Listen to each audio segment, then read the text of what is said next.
If your efforts to manifest a relationship have failed you, that's because there are other laws and factors in the universe that are working against you. And what are these other laws in the universe that you need to be aware of in order to manifest your relationships? Well, first of all, there is a balance between masculinity and femininity that needs to be reached when you're manifesting relationships. That if you're out of balance in either direction, you will fail in manifesting your relationship. Now, usually as six sensories, we're on the side of being a bit too masculine rather than too feminine, but it's possible to be a little bit too much of either one of them on either end of the energetic spectrum. And what do I mean by this? The usual reason why six sensories fail at manifesting their relationship is because they're behaving too masculine. That means they're taking too much action in order to create that relationship, but that action is inappropriate in the eyes of the five sensory and it's turning them off. Maybe they're initiating the text messages, or they're showing up in all sorts of places and spending all their time trying to find single five sensories. Or maybe they're the ones who are paying for the dates. They're the ones who are planning and setting up the dates. When six sensories take on too much of this responsibility, that's when they're falling out of balance energetically and they're becoming too masculine. If you're doing too much of this kind of activity, it's okay to pitch in when a five sensory asks you to pitch in a little bit.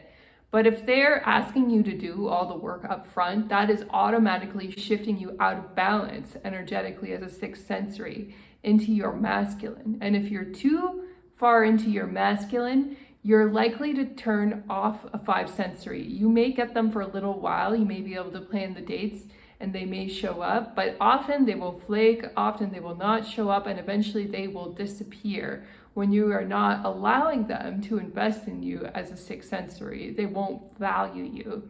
And so that's one way we can be energetically out of balance, and one reason why we're not manifesting the healthy relationships that we're hoping to.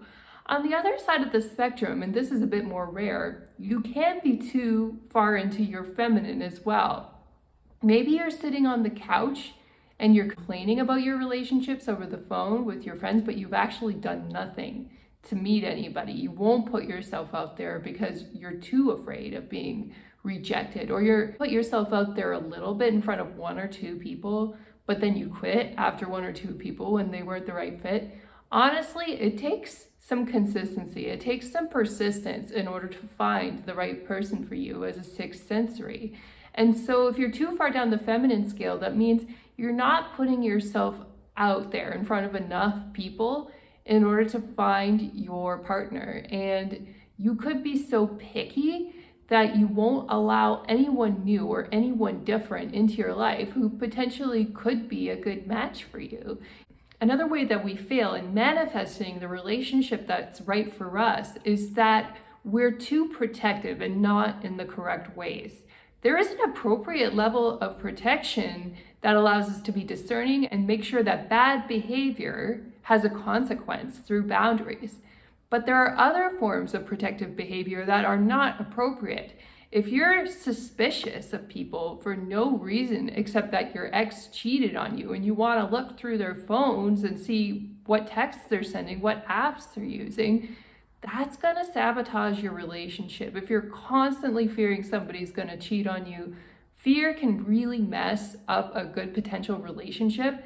And it can even combine with either too much masculinity, where you're being too aggressive in checking in person's background, or you could be too feminine and just rejecting people without giving them any chance because automatically you're suspicious that this person is not going to be a good match for you. And in either case, fear is driving the agenda. So you're not in balance as a sixth sensory. You're not really reading the situation that's in front of you. You're reading it according to your traumatic past, which is not an accurate reading of the current environment.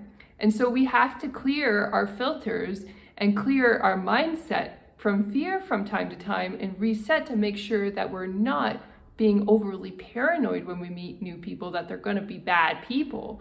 You want to give new people a fair chance. Another reason why a relationship can fail, and this can potentially be a good reason, is that there are just other forces going on in your life that are more important than personal relationships. Maybe it's time for you to move and the five sensory can't move with you. They don't have the financial ability or they don't have the desire to evolve along with you on the next phase of your journey. Or maybe you've gotten so busy writing your book and being of service to other people that the five sensory complains. Of course, it's good to try to accommodate them a little bit and listen to them when they're complaining. But if they're being unreasonable and they're demanding that you spend time with them when you're working on really important priorities as a sixth sensory, they could be behaving too unreasonable. And it might be a good thing for you to let that relationship go. And so it's not always a bad thing when relationships come to an end. Sometimes that ending allows you to start again and start fresh in a new phase of your life. And you can reinvent yourself. You don't have to be the same person in every single relationship that you have in your life. It's okay to evolve and become the next best version of yourself. The final reason why a relationship doesn't always work out when you're a sixth sensory is sometimes you are too evolved for them. Now, you don't want to jump to that conclusion. You want to do your due diligence and make sure that you're not at fault for something in your failed relationship. And usually you are, even if it's 5%. There will be something there that you can work on for your next relationship. Having said that, some five sensories are just too intimidated by the growth and evolution of a sixth sensory's life, and there's no way that they could even come close to keeping up with you. I've experienced this actually as a tall woman. Some gentlemen are just intimidated by my height, and that's all they talk about. So I'm just like, for those gentlemen, you cannot be in my life because you're too insecure. So in the same way, we can be too evolved as six sensories, and five sensories can be really scared of that because they don't understand it. And there's not much we can do about it except let them go. They're on their own journey. They'll awaken in their own time, but we can't force an awakening.